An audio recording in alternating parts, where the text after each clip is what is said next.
A few months ago, I got extreme cyber sickness after playing on the MetaQuest for about an hour trying to push through a game too long. I physically got sick, sweating, had to run to the restroom, nausea, and I had vertigo for about 3 weeks. So I learned a lot about how to deal with motion sickness, vertigo, cyber sickness, and I already do have a sensitive stomach, so I needed to use that information and research on how I could tackle going to a theme park. I went to Disney World for the first time, and I didn't know what the rides would be like, even though the cyber sickness was months ago.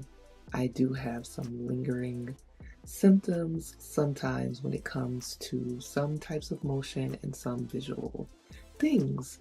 So I'm just sharing, not medical advice, just what worked for me that may hopefully help someone else if they are not sure how to deal with it or what they can use.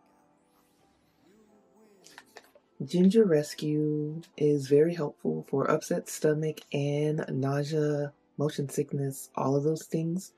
Ginger is well known for these. I try to keep these on me at all times. It says for queasy stomach, occasional heartburn. You have to be used to ginger, but I have acquired the taste for it, and I definitely use these before and after. Again, all of this advice is from a point of prevention and also recovery if you do happen to have an episode after doing something or to help prevent it. But I do a little bit of both, along with the natural suggestions, more natural suggestions. Tea. I really like this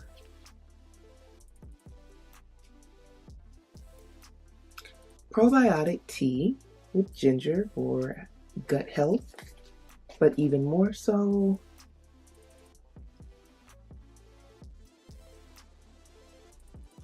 a lemon ginger tea. Again, the ginger is going to help with digestion and it can help with nausea and motion sickness.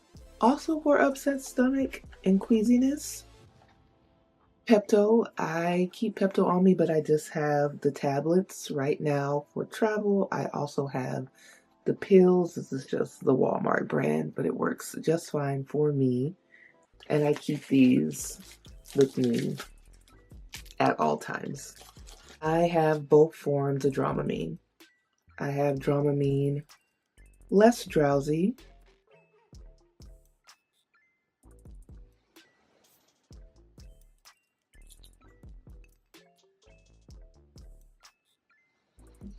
I have Dramamine less drowsy and Dramamine original. They're little pills.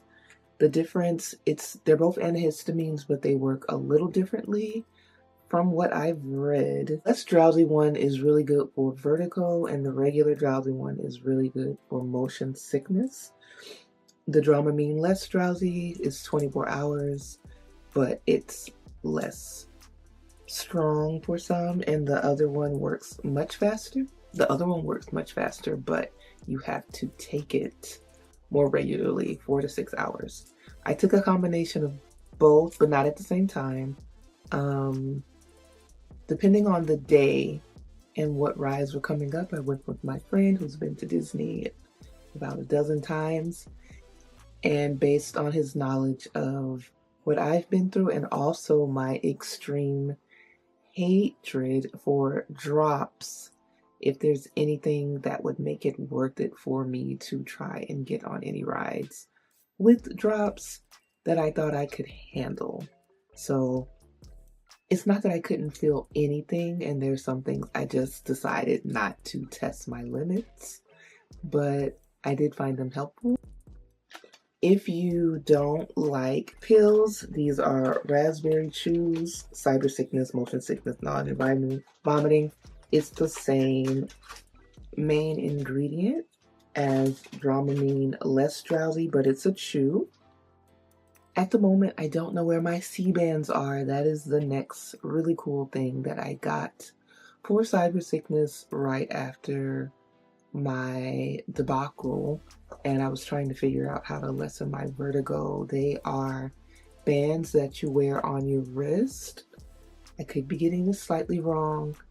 You use your 3 fingers and kind of around this one, there's a spot in between the 2 veins that you can feel. It's an acupressure point.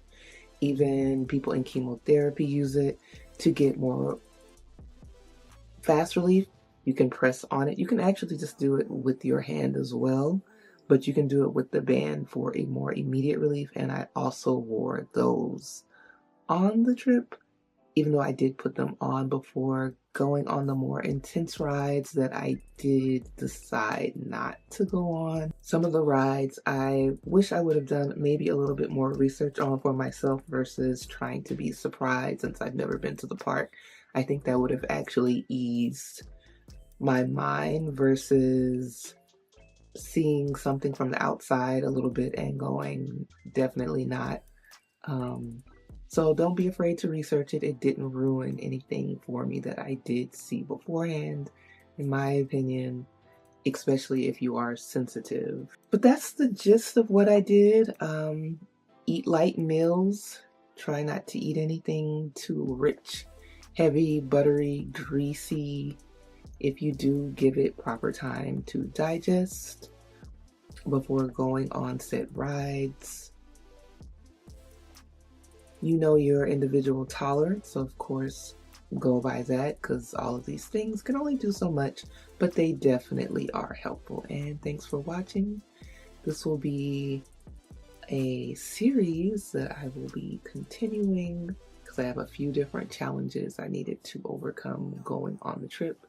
So thank you for watching, and I hope you enjoy my Disney journey videos.